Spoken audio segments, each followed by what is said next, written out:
feel that we really need to change everything. That's basically what it means. The human relationship to each other, the interchange into other species, and also the way that we run our societies. They need to be more just and more economic so that people have a way that they can make choices that are better for themselves, other people, and other species. So that's why we're here. We have guests come in and we talk to each other because nobody knows how to do this. So we're just all learning together. We're having a conversation and exploring together. So again, I'm glad that you're here. And part of the transformation I mentioned was the inner peace and inner peace, where it's how we do our relationships with others. So we have some guidelines how we would like to be with each other. We could perhaps put those in the chat as we move along. We just want to speak from our own experience and with kindness and respect, and we're here to learn. And so just you know these guidelines. You know what we're after. Okay, so I'm going to turn off the slides in just a minute. We can do this in the chat because I think we have way too many people to do this with your cameras and your audio turned on. Could you put in the chat if you're who you are, if you feel comfortable in doing so, where you live, because that's always helps us celebrate the diversity of our kind, and why are you here today? Rhoda, I figured out that I've known you for 17 years. My first time I went to Guatemala, or my second adventure there, and at that point, you were, leading a lot of the efforts in Guatemala. I'll let you talk more about that. And now you're the Mesoamerican Program Advisor for the Wildlife Conservation, and you've worked with jaguars and Scarlet Macaws, but it's a tremendously successful program there in Guatemala. Trying to keep the forest intact, working with concessions, getting land back, working with various special interests that have been challenging, and also your work with local communities. And just so people know, you'll hear about this when I ask him some questions, is I've just been really impressed and really glad with the broad perspective that Roan has about working close to the land and with the communities, and also just doing the hard work of bureaucracy that comes with a lot of our conservation work. So with that, Roan, I'm going to stop sharing, and I did an introduction. Before we get into the questions, if there's anything else you would like to say about yourself and who you are, please do a better job on the introduction. All right. Well, I don't really have much to say. That's kind of a boring topic for me. I'd rather get into the material of conservation and parrot conservation and how to do that effectively. But yeah, not much to say about that, Laura Kim. Really, just been working in Guatemala for nearly 30 years, and it's been a privilege to engage with that beautiful country and all of its people. Thank you. Right. Well, we're so happy to get your insights. And Rowan is our guest speaker or leading a discussion, but there really are no experts here. So all of you all that are involved with conservation, we're all here to help each other understand and network and have community. Well, maybe you can say a little bit about yourself in terms of how did you end up doing conservation and in Latin America? What's the story there?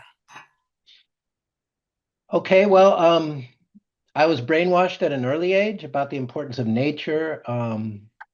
Didn't really have much of a choice in the matter. My father was a zoology professor here at the University of Florida, and I ended up going down to Tortuguero, Costa Rica when I was 14 years old, and went down there 3 summers in a row and made a lot of local friends in the village, and that really started shaping my perspective about local people and their side of the equation, their points of view, and went to the university, ended up studying anthropology, Latin American development, and eventually I got a job with WCS working on the Mesoamerican reef.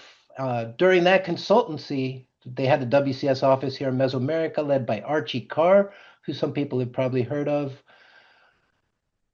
there was a big USAID conference in Montego Bay, Jamaica, about the Mesoamerican reef and about Caribbean resources. And I just got astounded by the way that was developed because everybody stayed at an all-inclusive resort in Montego Bay, and it was dumping its sewage straight out into the reef. And we took a glass bottom boat into the Montego Bay National Park, and there was a huge jellyfish bloom, and all the corals were dead. And I was thinking, my goodness, there must be better ways to support marine conservation than killing the reefs as we get people together.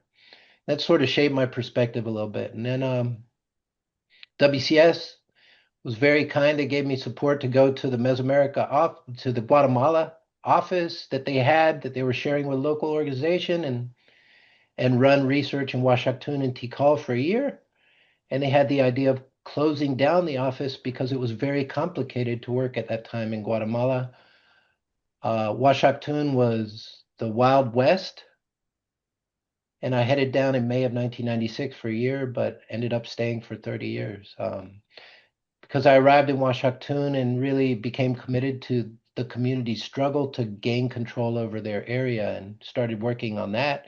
And eventually, WCS agreed with my petition to keep the office open and work with the people, helping them obtain their concession. They were in the middle of a big concession struggle to get access to the natural resources. The petroleum industry wanted to go in. The Army was working with the petroleum people at the time, the industrial loggers, and they faced some headwinds in the National Park Service at that time. So joined the struggle with the people of Washington at that time, and ever since then became really committed to the struggle of the people in Guatemala. It's an amazing country with people that really are resourceful. They're so creative in everything they do, and it's been a privilege really of life to work in conservation in Guatemala. Yeah, I'll stop there. Great, great. As you probably know, Roan, Guatemala was the first country I worked in, and it was the first place I ever fell in love with a people and a culture. It was just really, really tremendous for me. Some almost 40 years ago, so that was a while ago. So I kind of want to dig in a little bit more still in your Guatemala experience, and if you will allow me, I would like to read something you wrote 14 years ago. Can I read a couple sections of that? Sure. Yeah, right. So I asked Rowan to once tell me how he was able to do the work and his people and his groups and in Guatemala. And he wrote this segment that has so stayed with me. And so my question will be for you, Rowan, as I read this is, how has your work in Guatemala informed your ongoing work with WCS, your orientation, your personal life? So it's sort of digging a little deeper. And here's just a few things that you wrote to me. You said, we've seen animals in their element, not as an impediment. Animals having fun, animals in families, animals teaching, animals in pain, animals bathing, breeding, and eating. And to the observer, all of that pushes towards an inevitable conclusion that animals are really no different than us. That is to say, that we too are animals. No doubt, there must be a more spiritual element behind all our folk do. The risk they take, something far beyond their monthly salaries or their adventures in the field. Because after all, there is fun and excitement, energy, and adrenaline in this calling. There too must be something of the unseen architecture that binds us all. An unseen hand, the unspoken word, which simply is. So you talk about seeing animals and you talk about a spiritual side. Would you like to say any more about that, or just how working in Guatemala might have transformed you and your work? Well, yeah, just listening and learning from the people. It's amazing to have that empathy and really be able to share with perspectives, and really understand that people are motivated for so many different reasons. It's not always personal benefit. It's not always the immediate. Um, so listening and learning from the people there taught me a lot about nature, about wildlife, culture, but also about people and their needs. And really, no matter your station, your condition, we all really pursue the same sort of thing. Uh, a fair amount of comfort, the hope for a better future for ourselves and for our families, the people we love, the ability to deal with crisis, some sort of inspiration in the world, and yeah. So once you make that connection, you keep seeking it, I think, and it's been really important to think about that. That there's something that's not readily tangible, that's quantifiable, that can be measured in financial figures or statistics that drives what we do, right? We're motivated by something deeper sometimes. And I guess all of us have seen how governments come and go. International policies are inconsistent. Support of donors and funders can be sporadic. So it seems like the best option for continuity, and that's one thing that I'll stress over and over. If you're working with parrots, if you're working with jaguars, it doesn't matter. If you're working with people, continuity is essential. So the best option for continuity seems to have a roots up approach and helping to strengthen the agency of people that are tied to the land and use the natural resources. And I guess once you accept that as a operative premise, then the preconditions for transformation come into sharper focus. It's probably going to take decades of work to create the conditions required for transformation. And I think that, having some sort of deeper thing that gives you peace in reconciling that is really important because it's not a 2-year project ever. My goodness, I think a lot of these large-bodied citizens, these parrots and macaws can live 30 years in the wild, Laura Kim, maybe 50 years. Does anybody really know? 50-ish in the wild? Yeah, how many conservation projects last for 50 years? So we're just talking about the lifespan of one individual, and really we're talking about generations and generations of parrots. So yeah, that perspective really helps reconcile things and realize that's a scale we need to be thinking about. Yeah. You just give me a really fun insight. And I know that some of us are doing more of this. But we talk about communities and culture expectations, and it takes generations to change them. So too with the macaws or the parrots that live to be that old. I mean, their cultures have to adapt as well. They have to learn climate change. They have to learn nest boxes. I mean, we think they're going to change right away to go into a nest box, and we know that's not always true. I can point out so many projects where they just don't go in the right year. So I think you just gave me a flash of humility going, oh, we work with parrot cultures as well, not just human cultures. Yeah. That's right. Well, you said something about the conditions for transformation. And you mentioned in their communities, and it's a long-term effort. This would be your chance to tell us, if you can, more about what those conditions are and maybe how we can strive for them in our own projects? Yeah. I think trying to minimize conflict is always a really important thing, and trying to work with as many different actors as you can. Um, Governments are frustrating, big conservation donors, sometimes bingos are frustrating. Bilateral organizations are frustrating, but I've always believed that you can find a diamond individual in the worst institution. So it's always personal connections. And, you know, we've found amazing people in the US government that have been super supportive, just to give one example of things that totally break the mold. They want to do the right thing. They go way above and beyond to help small projects, big projects, even though often it's difficult for them.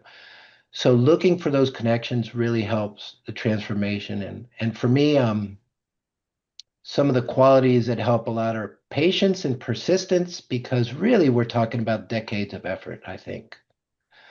Um, there's an element of trying to keep a lower profile. And one thing that I learned early on was to the degree that we can help promote Guatemalan actors in our work and that they become the people that have a higher profile or sort of go and get an award for work done, I think that that's really beneficial too. Some people want to maintain their profile high and get recognition, but I think that if you're thinking long term, if you're able to promote the visibility of local actors as you do the work, that's really great.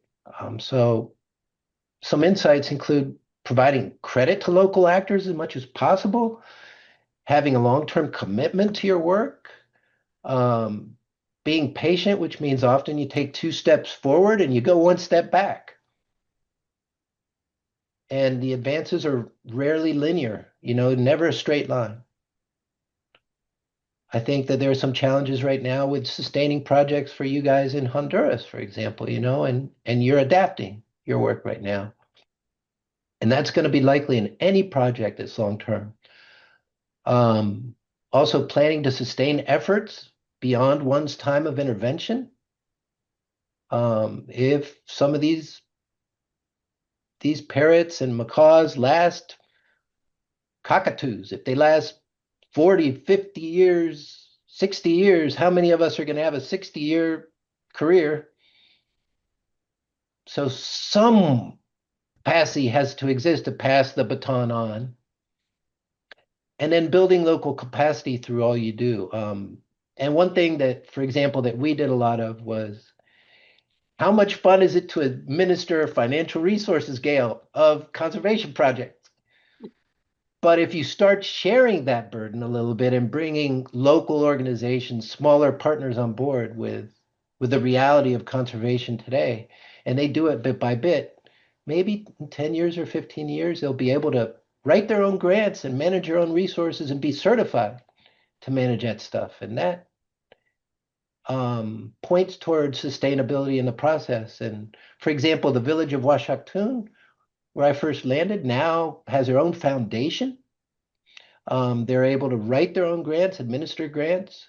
They can manage USAID and big funding. They have an accounting structure that allows them to do that, and that's a wonderful step forward for them as much as possible. So I guess I'll stop there.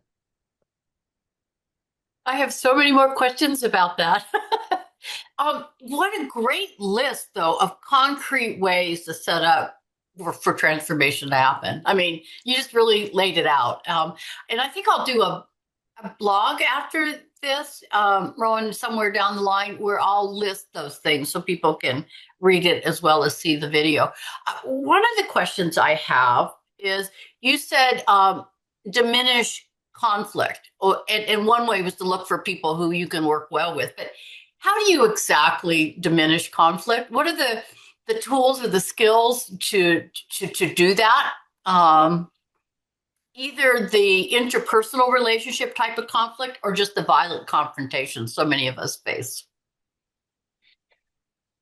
Yeah, and it's a challenge, as our friends from Guatemala know well, and other people that work in Mesoamerica, especially for environmental defenders, historically amongst some of the most challenged countries on the planet.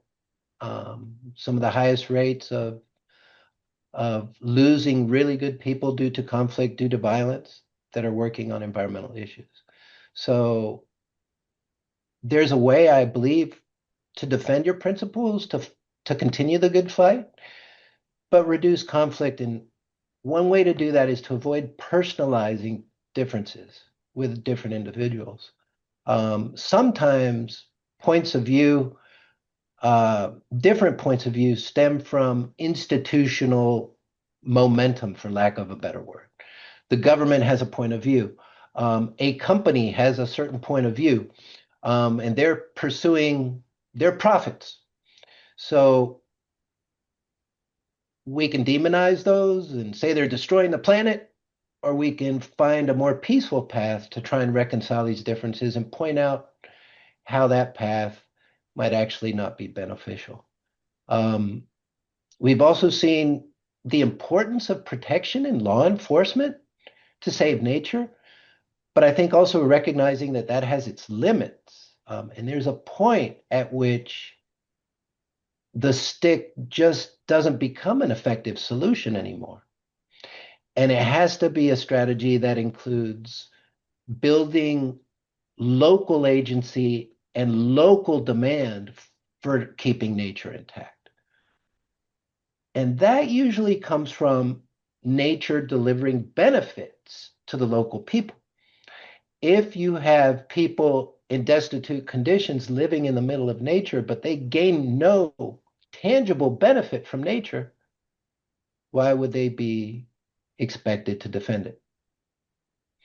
So that was one of the big things that we had to learn as WCS, is that if people benefit from an intact landscape or from natural resources or from having parrots, that they're much more likely to defend those parrots. They're much more likely to defend those breeding grounds and breeding sites.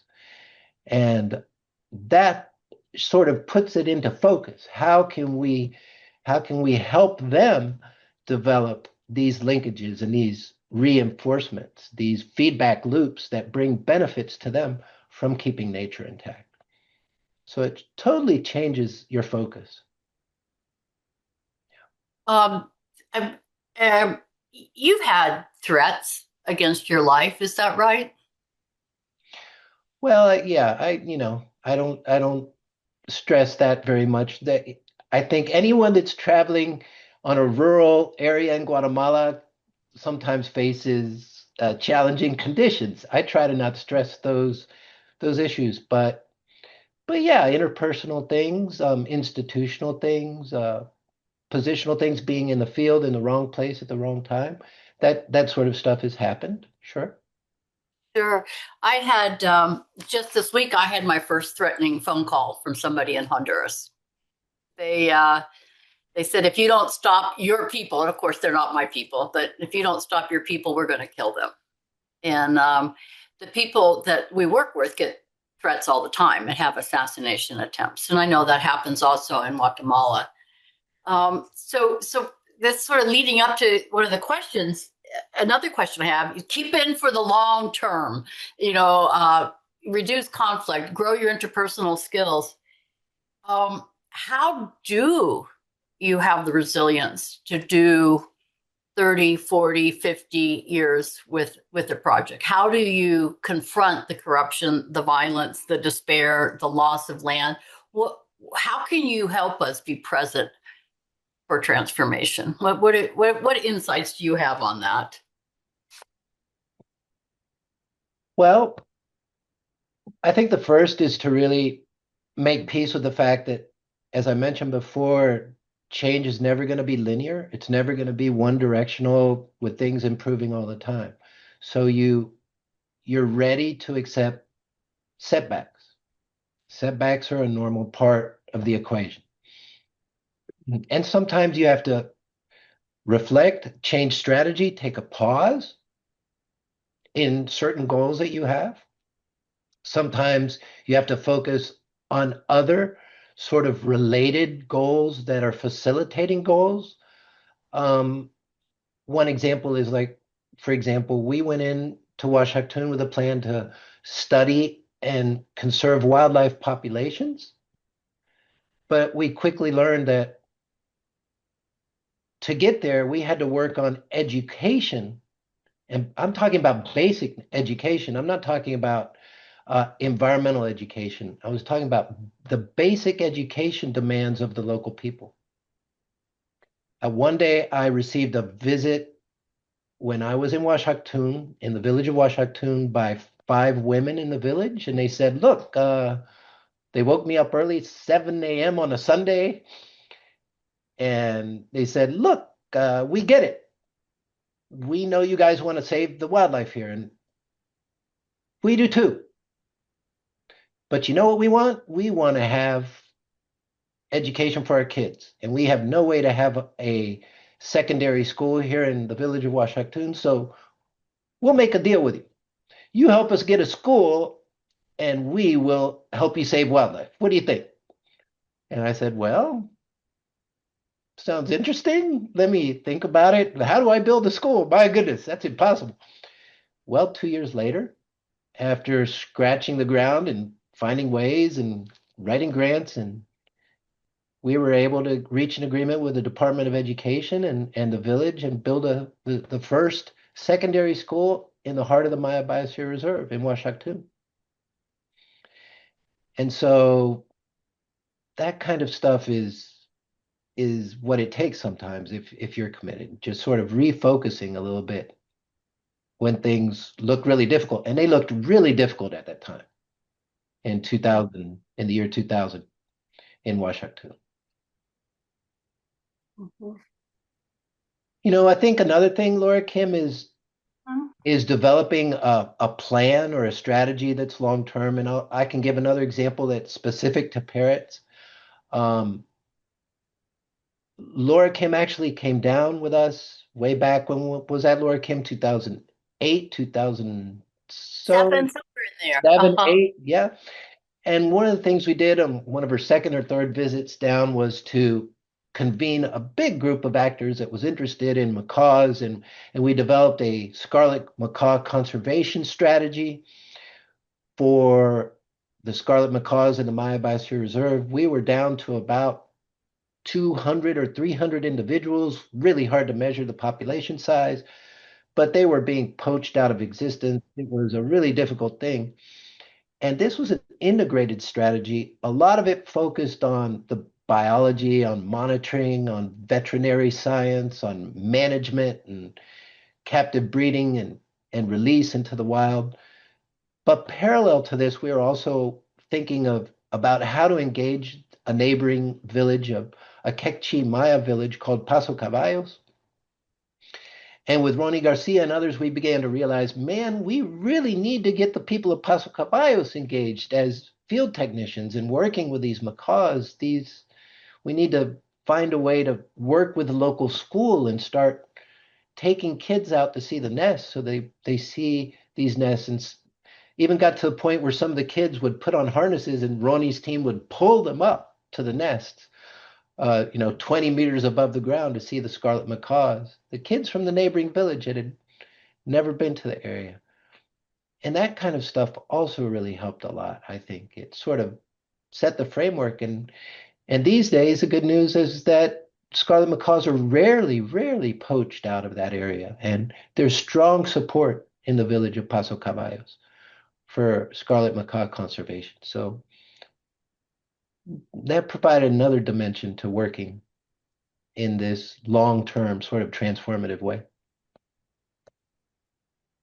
Well, you've told some really great positive stories and we use the word success. Maybe we should just get rid of that word, but where you've been able to see some hopeful changes. Do you think conservation as a whole, the way we do conservation, is transformative enough? I mean, I can think about so many small groups throughout Mesoamerica and all over the world, but in Mesoamerica, where we can't fight the corruption. We're losing the forest. It's being taken down by the narco traffickers. The communities will work for conservation as long as you can get the funding to help them earn a living. So, we could use the word, it feels like it's hopeless. We'll try to stay in it for 50 years, but we don't believe that society is moving quick enough and the governments of the Honduras government, for instance, is going to come around quick enough before we lose everything. So, um, do you have hope that small groups can do this, or we can change our society in time, or the way we do conservation? Oh, definitely. I definitely do. I have great hope. It's important to qualify that. I think you're right in that the global trends are really worrisome. Despite more information, better science, more data, more satellites measuring everything we do, AI that can, interpret things magically with a couple clicks of the computer, the trends are worrisome. But that said, small organizations are agile, they can do so much, and it's really a question of defining your goals and targeting something that is at the scale at which you can operate as an organization. Some small organizations may just be able to do one thing for one species in one site. Some maybe are going to be bigger and be able to do more. But if you are able to define your target, your goals, and stick to it long term, I really am enthusiastic that you can make a difference over the long term. Is conservation being transformative now writ large? No, clearly no. We're losing too much territory constantly, despite all the news. How many articles have you seen on the Amazon in your feed recently about other things throughout the planet? The majority of the news is bad, but there are shining examples out there where small organizations and some big organizations too actually are able never to have success, because how do we define that? It has to last for 100 years at least. So we should never be arrogant or confident that we've delivered success. But but you can make advances. You can see changes. You can see dynamics beginning to evolve. And if you define your bubble of action adequately, maybe if you stick with it for 10, 20, 30 years, that transformation can begin to take place. You're my hero. Love your words and your experience. Really helpful, Rowan, for me, and I'm thinking for others too here. Yeah. Um, so you have hope, and that things are going well, and that things are great.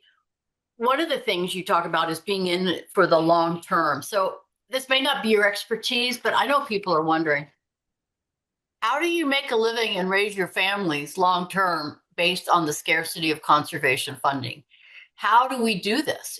We've had sessions here where we talk about how can we do this in a volunteer fashion? How can we do this with very many projects? How can we work a different part-time job or a full-time job and do this? So talk to us about funding. I mean, how do we do this long term? Yeah, that's one of the biggest challenges. I think you shared some questions about challenges, and that's my number one is probably getting the funding into the organizations.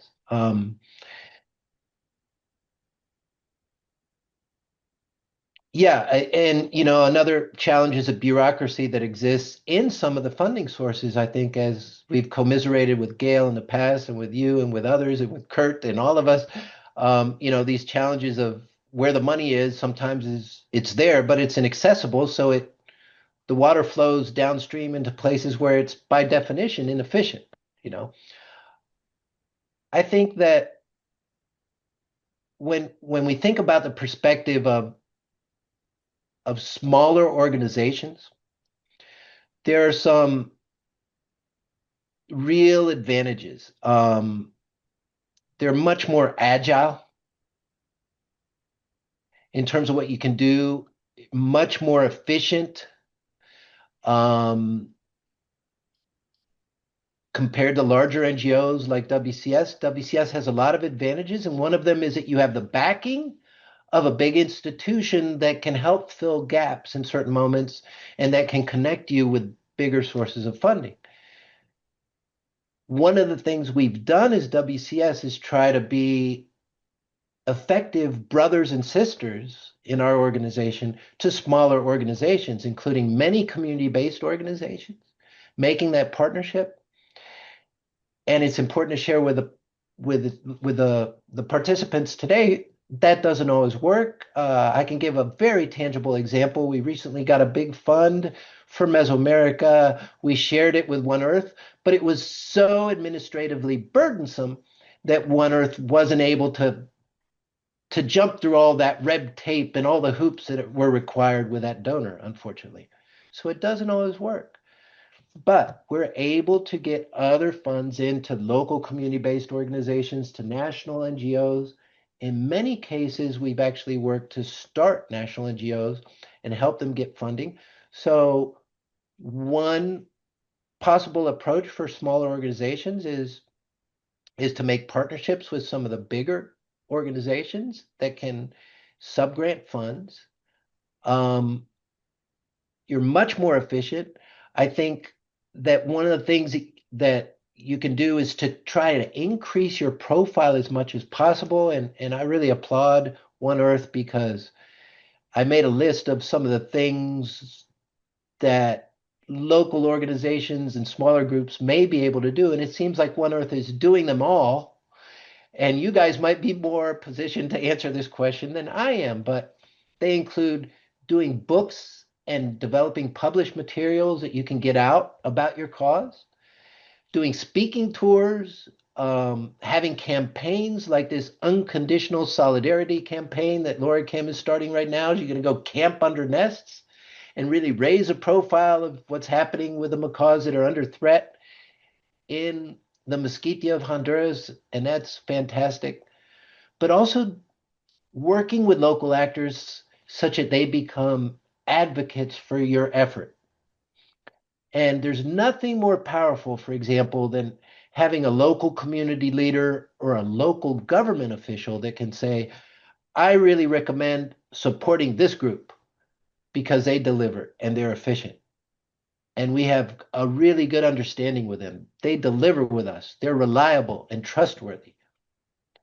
I think if you can get to that point where you have local people essentially advocating for your efforts and for your mission, that's really, really beneficial.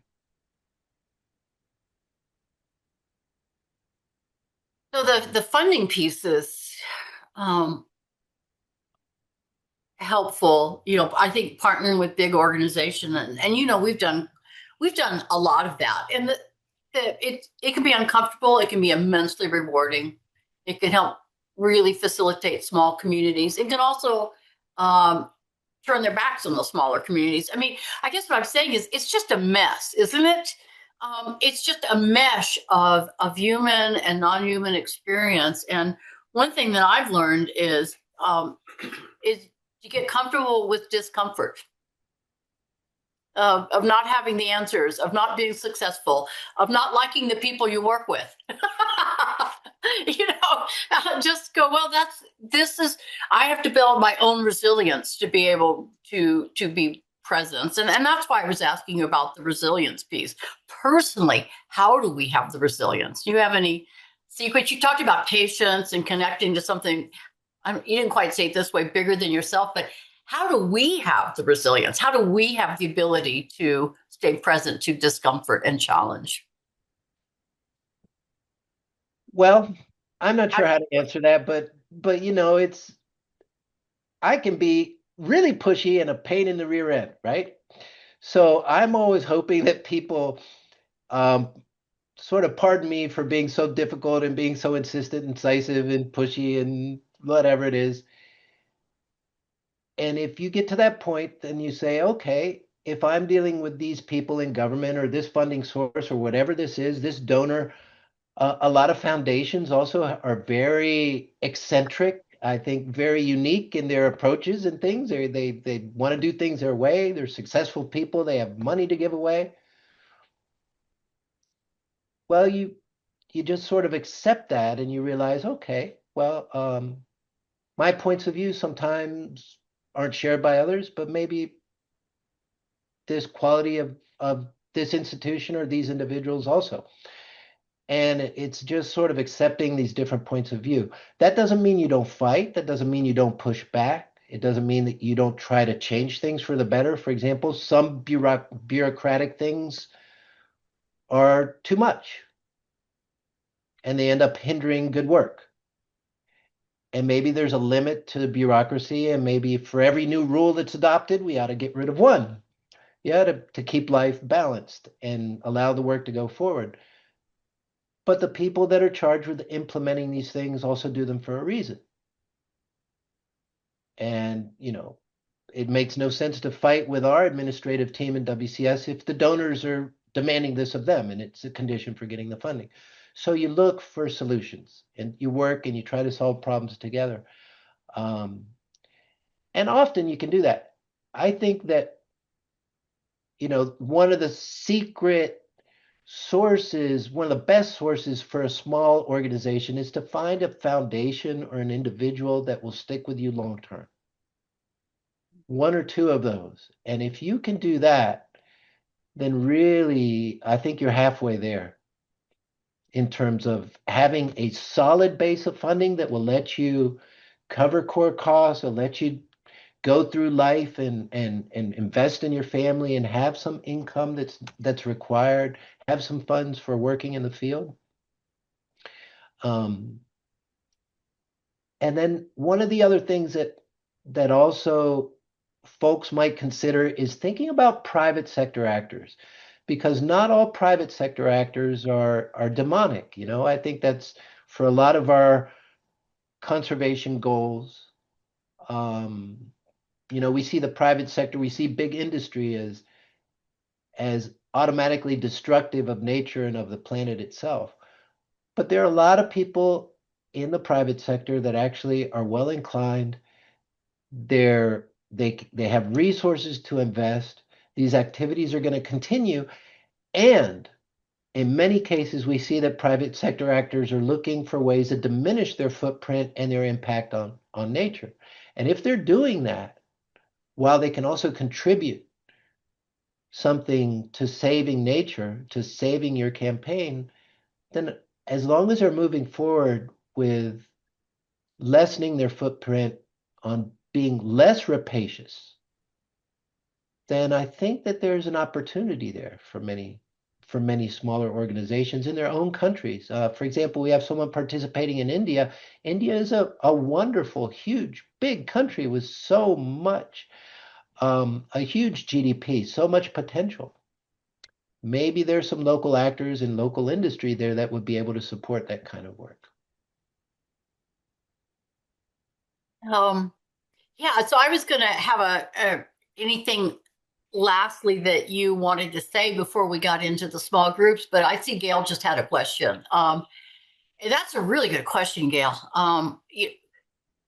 It's really hard to get people's attention. So you talked about raising profile for in-country communities and organizations. How do you garner the attention given all the social media that's out there? Yeah, so I've got a really focused response to that, Laura Kim, and thank you, Gail, for that question. We might ask Claudia to pitch in as well. She's part of our outreach team here, and maybe she can provide a little advice, but I'll give my rapid response, which is I'm sort of a skeptic. I think Claudia knows this about widely dispersed propaganda. When you're just doing this, or you just have a website and it's out there, it's not necessarily reaching the target that you really most need to reach. So I think before you think about doing publicity and outreach and raising awareness, it's often a lot more effective to really think a little bit, who do I really need to reach? And how can I reach this individual? Or what institutions do we want to reach? So trying to get a list of key actors and investing your outreach in those individuals. It's like the difference in biology between a R selected and a K selected strategy. If you're just spreading tons of seed everywhere and hoping something germinates, or if you're really investing in your baby because you're not going to have many. So trying to focus in, where is that target that may be able to support our effort? Who are these individuals? Um, who should we really make an effort to reach? I recall a campaign we did with a group called Loros Sin Fronteras. It was from Mexico down to Panama. Basically, it was conservationists trying to stop the demand for parrots. So, public outreach, how do we do that? And in Mexico, Juan Carlos Cantu, they studied the demographics of who were the people buying, selling, and trapping parrots. And they made a whole series of animated and kind of cartoonish like different messages to target the people. They had millions, we had millions of people click on that in Facebook.